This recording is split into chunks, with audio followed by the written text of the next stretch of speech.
राज्य सरकारने महसूल विभागाअंतर्गत राष्ट्रनेता ते राष्ट्रपिता सेवा पंधरवडा घोषित केला।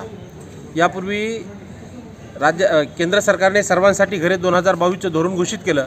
त्यामुळे ग्रामीण भागातील जे निवासी अतिक्रमण होते सन 2011 पूर्वीचे ते नियमानुकूल करण्यासाठी राष्ट्रीय लोकशाही आघाडी सरकारचे तत्कालीन मुख्यमंत्री देवेंद्र फडणवीस होते, तेव्हा त्यांनी तो शासन निर्णय निर्गमित केला। आता विद्यमान मुख्यमंत्री योगायोगानं देवेंद्र फडणवीस साहेब आहेत आणि प्रधानमंत्री नरेंद्र मोदी साहेबांचा तो वाढदिवस आहे, म्हणून केंद्र सरकारनं ज्या पद्धतीनं सर्वांसाठी घरे 2022चं धोरण घोषित केलं त्याच धर्तीवर सन्माननीय प्रधानमंत्री नरेंद्र मोदी साहेब यांच्या वाढदिवसाच्या निमित्तानं सर्वांसाठी शेतीचं धोरण घोषित करून ग्रामीण भागात दलित, आदिवासी, फासेपारधी ज्या लोकांच्या ताब्यात शेतीच्या अतिक्रमणी जमिनी आहेत अशा जमिनी नियमानुकूल करण्यासाठी एक धोरणात्मक पद्धतीचा निर्णय घ्यावा।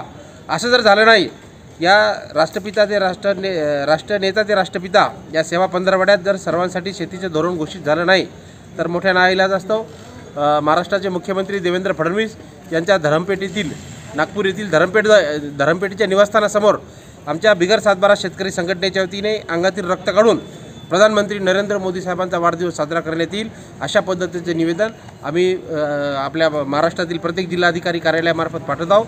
त्याचाच मुद्दा म्हणून यवतमाळचे जिल्हाधिकारी यांच्यामार्फत आम्ही महाराष्ट्राच्या मुख्यमंत्र्यांना निवेदन सादर केलेलं आहे।